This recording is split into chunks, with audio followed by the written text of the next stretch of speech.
السلام علیکم ورحمۃ اللہ وبرکاتہ۔ اعوذ باللہ من الشیطان الرجیم، بسم اللہ الرحمن الرحیم۔ انما یرید اللہ لیذہب عنکم الرجس اہل البیت ویطہرکم تطہیرا۔ جی ناظرین، آج ہم جس حوالہ سے گفتگو کرنے جا رہے ہیں، جیسا کہ آپ کو اس بات کا علم ہے کہ علامہ عطا اللہ بندیالوی صاحب حفظہ اللہ تعالی ان کی گرفتاری ہوئی، تو ناظرین آیا کہ گرفتاری کے اندر علامہ طارق جمیل کا ہاتھ ہے، مولانا طارق جمیل حفظہ اللہ تعالی کا ہاتھ ہے، یہ تو ہم آگے جا کے آپ کو گفتگو سنوائیں گے۔ تو لیکن ناظرین یہ بھی بات میں کہتا چلوں، نبی پاک صلی اللہ علیہ وسلم کا فرمان ہے، من سالم المسلم اخو المسلم، مسلمان کا بھائی ہے۔ ایک اور حدیث ملتی ہے، نبی پاک صلی اللہ علیہ وآلہ وسلم نے فرمایا، مسلمان تو وہ ہے جس کے ہاتھ سے اور زبان سے دوسرا مسلمان محفوظ رہے۔ تو ناظرین اگلی بات ہم کرتے چلیں۔ اب نبی پاک صلی اللہ علیہ وآلہ وسلم نے صلہ رحمی کا بھی درس دیا ہے، جبکہ آپ کو یہ بھی بتاتا چلوں، علامہ عطا اللہ بندیالوی صاحب حافظہ اللہ تعالی انہوں نے بھی نبی پاک صلی اللہ علیہ وسلم کا ہی کلمہ پڑھا ہے۔ تو ناظرین آیا کہ یہ گرفتاری کے اندر مولانا طارق جمیل حفظہ اللہ تعالیٰ کا ہاتھ ہے، یہ ہم گفتگو سنوانے جا رہے ہیں مرزا علی دین حفظہ اللہ تعالیٰ کی، کیونکہ انہوں نے بھی اب بات کی ہے علامہ عطا اللہ بندیالوی کے بارے میں، اور انہوں نے مولانا طارق جمیل حفظہ اللہ تعالیٰ کو کال بھی کی ہے۔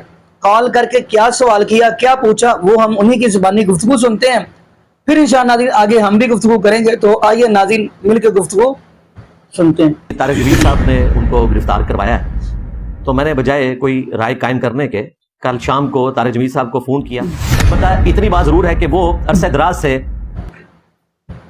بنو امیہ کا دفاع کر رہے ہیں، وہ دفاع جو نہیں کرنا چاہیے۔ قاتلین اہل بیت ہیں، قاتلین صحابہ ہیں، ان کا جھوٹا دفاع کرنا اور اپنے آپ کو وکیل صحابہ کہنا، یہ بالکل زیادتی پر مبنی چیز ہے۔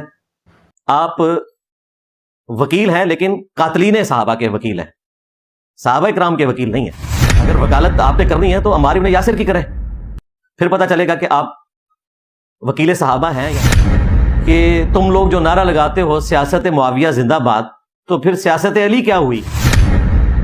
پہلی اناؤنسمنٹ کل ہی خبر آئی کہ جو بندی مماتی فرقے کے ایک عالم دین عطا اللہ بندیالوی صاحب حفظہ اللہ تعالی، ان کو سائبر کرائم والی جو ایجنسی نئی بنی ہے، national cyber crime investigation agency, انہوں نے ایف آئی آر کاٹ کے گرفتار کیا ہے۔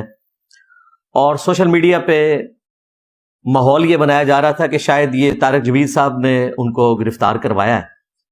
تو میں نے بجائے کوئی رائے قائم کرنے کے کل شام کو طارق جمیل صاحب کو فون کیا، تو انہوں نے مجھے بتایا کہ مجھے بھی ابھی تھوڑی دیر پہلے ہی پتہ چلا ہے کہ اس طرح کی کوئی گرفتاری ہوئی ہے۔ تو میں نے کہا کہ آپ کی کوئی اس میں انوالومنٹ، ان کا میرا کوئی اس مسئلے سے لینا دینا نہیں ہے، مجھے تو پتہ ہی ابھی چلا ہے۔ تو اس کیمرے کی وساطت سے وہ لوگ جو بدگمانی کر رہے ہیں ان کے لیے ایک کلیریفیکیشن ہو جائے گی۔ باقی رہا ان کے انسٹاگرام سے یا ٹک ٹاک کے اکاؤنٹ سے جو کچھ ویڈیوز کی شکل میں شیئر کروایا گیا، وہ ہمیں نہیں پتا کہ کس کو انہوں نے بنیاد بنایا۔ البتہ اتنی بات ضرور ہے کہ وہ عرصہ دراز سے بنو امیہ کا دفاع کر رہے ہیں، وہ دفاع جو نہیں کرنا چاہیے۔ بنو امیہ میں اگر سیدنا عثمان، سیدہ ام حبیبہ، سیدنا عمر بن عبدالعزیز رضی اللہ عنہم اجمعین وعلیہم السلام اجمعین ورحمہم اللہ اجمعین، ان کا اگر دفاع کیا جائے تو وہ تو ہمارے ایمان کا حصہ ہے۔ لیکن جو قاتلین اہل بیت ہیں، قاتلین صحابہ ہیں، ان کا جھوٹا دفاع کرنا اور اپنے آپ کو وکیل صحابہ کہنا، یہ بالکل زیادتی پر مبنی چیز ہے۔ آپ وکیل ہیں لیکن قاتلین صحابہ کے وکیل ہیں، صحابہ کرام کے وکیل نہیں ہیں۔ اگر وکالت آپ نے کرنی ہے تو عمار بن یاسر کی کریں، پھر پتہ چلے گا کہ آپ وکیل صحابہ ہیں یا نہیں۔ وہ میں خادم رضوی صاحب والی بات کروں گا کہ تم لوگ جو نعرہ لگاتے ہو سیاست معاویہ زندہ باد، تو پھر سیاست علی کیا ہوئی؟ اسی ایویں چبڑا نہیں مار جائیں سیاست معاویہ زندہ باد، سیاست علی زندہ باد، سیاست معاویہ زندہ باد تے مولا علی دی سیاست کیڑے پاسے گئی؟ اصل نہ دایاں نہ بایاں، بالکل سیدھے اہل۔ تو خادم رضوی صاحب نے باقاعدہ اس چیز کو کرٹیسائز کیا تھا کہ آپ اگر سیاست معاویہ زندہ باد نعرہ لگائیں گے تو اس کا مطلب ہے کہ آپ پھر سیاست علی کو مردہ باد کہہ رہے ہیں آٹومیٹکلی، کیونکہ یہ بیک وقت دونوں چیزیں چل نہیں سکتی۔ اور اگر کوئی شخص یہ کہتا ہے کہ یہ سیاست معاویہ زندہ باد ہم صلح حسن کے بعد کہتے ہیں تو اس سے پہلے والی کو پھر مردہ باد کہیں آپ۔ رہی بعد والی، اس کا بھی ہم نے پول کھول دیا ہے، جو کچھ اس سیاست میں ہوا اور اس کا الٹیمیٹ نتیجہ جو ہے وہ واقعہ کربلا کی شکل میں نمودار ہوا، تو وہ ہماری ویڈیوز اس کے اوپر گواہ ہیں۔ پچھلے دنوں میری 2 پوڈ کاسٹ ریکارڈ ہوئی، ارشاد بھٹی صاحب کے ساتھ، دوسری نصر اللہ ملک صاحب کے ساتھ، وہ انسینسرڈ انشاءاللہ عنقریب، یہ محرم گزرنے کا میں انتظار کر رہا تھا، تو وہ ہمارے آفیشیل چینل سے اپلوڈ ہو جائیں گی انشاءاللہ کمبائنڈ فارم میں۔ دوسری اناؤنسمنٹ، آج کل آپ کو پتا ہے کہ بلاسفیمی جو کیس ہے اسلام آباد ہائی کورٹ میں چل رہا ہے توہین مذہب کے اعتبار سے، ویسے اس کیس سے متعلق کافی ساری انفارمیشن ہمارے پاس کئی مہینوں سے تھی، لیکن میں اسے ڈسکس اس لیے نہیں کرنا چاہ رہا تھا کہ ابھی وہ نیشنل لیول کی خبر نہیں بنی تھی، لیکن اب چونکہ لائیو ٹیلی کاسٹ کی جا رہی ہے، وہ ساری کی ساری وہاں پر جو ڈسکشن ہے جج کی وکلاء کے ساتھ، آلموسٹ کوئی 12 گھنٹے کی ڈسکشن کا الگ سے بھی ایک آئیکن اپلوڈ ہو چکا ہے، تو اس حوالے سے انشاءاللہ میں عنقریب ٹروتھ ریویلنگ گفتگو کروں گا۔ فی الوقت میں بس یہی کہنا چاہوں گا کہ اس وقت جج اور ایک پارٹی جو ہے وہ آلموسٹ ایکا کیے ہوئے ہیں اور دوسری پارٹی کی بات سننے کے لیے تیار ہی نہیں ہے، حالانکہ وہ پارٹی وہ ہے کہ جو علماء کے طبقے کو پریزنٹ کرتی ہے، اور علماء سے میری جو دوستی ہے وہ آپ کو پتا ہے، اس کے باوجود اگر میں یہ کہہ رہا ہوں کہ ان کے ساتھ زیادتی ہو رہی ہے تو یقیناً ان کے ساتھ زیادتی کی جا رہی ہے جان بوجھ کے۔ وہ انشاءاللہ تعالی میں وقت آنے پہ جب سارے معاملات کلیئر ہو جائیں گے تو اس کو ڈسکس کروں گا انشاءاللہ تعالی۔ باقی 295C کے حوالے سے جو ہمارے جو ٹی ایل پی کے امیر ہیں سعد رضوی صاحب اور ان کی جماعت ایک ہنگامہ کھڑی کر رہی ہے، اور وہ ہائی کورٹ کو کہہ رہے ہیں کہ ہم اس کے اوپر پابندی نہیں لگنے دیں گے، اور بھائی ہائی کورٹ کیا، سپریم کورٹ بھی 295C کا کچھ نہیں کر سکتی، یہ خام خواہ آپ کا لہو گرماتے ہیں۔ 295C میں اگر کوئی تبدیلی ہوگی تو وہ پارلیمنٹ نے کرنی ہوگی، کیونکہ وہ آئین کا حصہ ہے۔ ہائی کورٹ میں اگر کوئی جج اپنے کامنٹس پاس کرتا ہے یا کوئی وکیل اس قسم کی حرکت کرتا ہے کہ جس سے لگے کہ 295C پہ حملہ ہے، تو اس کو بس ایک بیان کے طور پر لیا کریں، خام خواہ اس کے اوپر اتنا ہنگامہ کھڑا کرنا اور ججوں کو دھمکیاں لگانا یہ بے وقوفی ہے۔ کس کو دھوکہ دے رہے ہیں آپ کو بھی پتہ ہے کہ ان کا کوئی لینا دینا نہیں، نہ یہ کچھ کر سکتے ہیں، یہ تو قانون کو فالو کریں گے۔ آئین میں جو لکھا ہوا ہے سپریم کورٹ بھی اس کی پابند ہوتی ہے، اسی لیے آپ دیکھیں آج کل اسٹیبلشمنٹ کیا کر رہی ہے، آئینی ترامیم کر رہی ہے، تاکہ آئین میں جب تبدیلی ہوگی اس کے بعد جج جو ہے وہ اپنی مرضی سے کوئی ڈیسیژن اس اعتبار سے نہیں کر سکتے۔ تو 295C آئین کا حصہ ہے، اس پہ کوئی حملہ نہیں ہو رہا۔ اگر کوئی اس پہ کامنٹس پاس کر دیتا ہے تو یہ علماء بھی پبلک کو دھوکہ نہ دیں، نہ ان کا لہو گرما کے تو ملک میں فساد کھڑا کریں۔ جی ناظرین، آپ نے یہ ویڈیو ملاحظہ فرمائی۔ ناظرین آئیے پہلے ہم رب العالمین کا قرآن پڑھتے ہیں۔ فرمایا انما یرید اللہ لیذھب عنکم الرجس اہل البیت ویطہرکم تطہیرا۔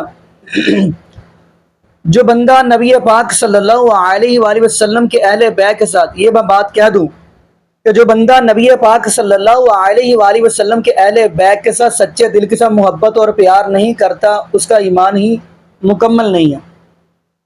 بلکہ نبی پاک صلی اللہ علیہ وآلہ وسلم کی ایک حدیث ہے۔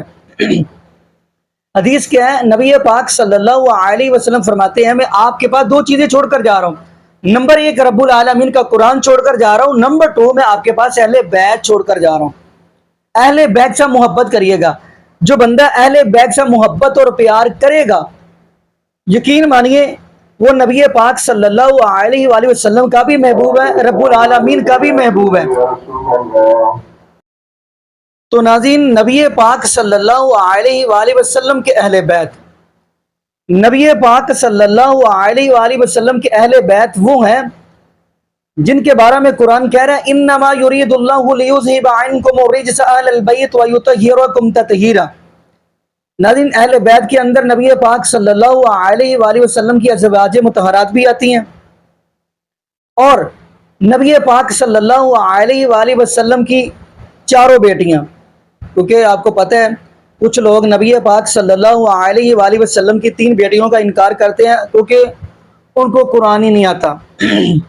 اگر ان کو قرآن آتا ہوتا، میں یہ بھی اگر بات کہہ دوں تو بات غلط نہیں ہے، آپ میرے اوپر بات کریں گے، میں اس لیے یہ بات کہہ رہا ہوں، اگر میں یہ بات کہہ دوں تو بات غلط نہیں ہے کہ ان کو اردو بھی پڑھنی نہیں آتی۔ جو بندہ یہ کہتا ہے نبی پاک صلی اللہ علیہ وآلہ وسلم کی ایک بیٹی ہے، جو پہلی 3 بیٹیوں کا انکار کرتے ہیں، میں ان کے بارے میں کہہ رہا ہوں ان کو اردو دیکھ کے بھی پڑھنی نہیں آتی۔ آپ پوچھیں گے یہ کیوں کہہ رہے ہیں؟ یہ میں اس لیے کہہ رہا ہوں اس بندے نے سورہ احزاب کی آیت نہیں پڑھی۔ قرآن کہتے ہیں اس بندے نے قرآن کھولا ہی نہیں، اس بندے نے قرآن کھولنا تو دور کی بات، عربی پڑھنا تو دور کی بات، اس بندے نے اردو ترجمہ بھی نہیں پڑھا کیونکہ آتا ہی نہیں تھا۔ یا ایھا النبی کل ازواجک وبناتک ونساء المؤمنین، قرآن کہہ رہا ہے یا ایھا النبی، اے میرے محبوب علیہ السلام، کل ازواجک، آپ کہہ دیجیے اپنی ازواج مطہرات کو، وبناتک، اور اپنی بیٹیوں سے، لفظ ہے بیٹیوں، بیٹی نہیں، بنت لفظ نہیں، بناتی کا، اپنی بیٹیوں سے کہہ دے، ونساء المؤمنین، اور مومنوں کی عورتوں سے کہہ دے، جب بھی گھر سے باہر نکلنا ہے پردہ کر کے نکلنا۔ خیر، نبی پاک صلی اللہ علیہ وآلہ وسلم کی چاروں بیٹیاں اہل بیت ہیں۔ حضرت علی المرتضیٰ رضی اللہ تعالی عنہ اہل بیت، نبی پاک صلی اللہ علیہ وآلہ وسلم کے نواسے اہل بیت۔ تو ناظرین، نبی پاک صلی اللہ علیہ وآلہ وسلم وہ تو اہل بیت ہیں ہی ہیں، لیکن میں بات یہ کرتا چلوں، جب تک بندہ نبی پاک صلی اللہ علیہ وآلہ وسلم کے اہل بیت کے ساتھ سچے دل کے ساتھ محبت پیار نہیں کرے گا، یہ بات ذہن میں اٹھا لیں کہ اللہ بھی اس سے محبت اور پیار نہیں کریں گے۔ ایسے ہی ناظرین، اب ہمیں نبی پاک صلی اللہ علیہ وآلہ وسلم کے صحابہ کے ساتھ بھی محبت اور پیار کرنا ہے۔ اب دلیل کیا ہے؟ قرآن کہتے ہیں فَإِنْ آمَنُوا بِمِثْلِ مَا آمَنْتُمْ بِهِ فَقَدِ اهْتَدَوْا وَإِنْ تَوَلَّوْا فَإِنَّمَا هُمْ فِي شِقَاقٍ فَسَيَكْفِيكَهُمُ اللَّهُ وَهُوَ السَّمِيعُ الْعَلِيمُ۔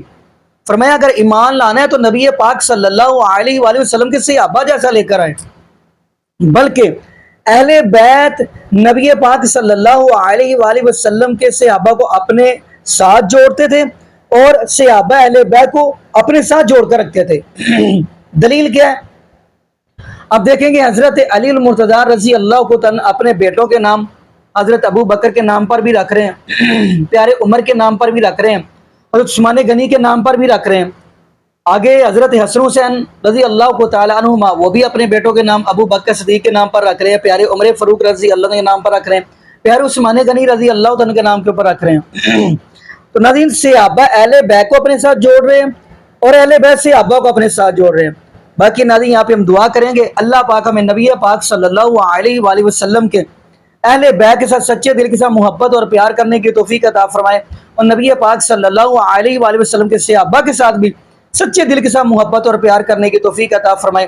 جزاکم اللہ خیرا، احسن الجزاء، السلام علیکم ورحمۃ اللہ وبرکاتہ۔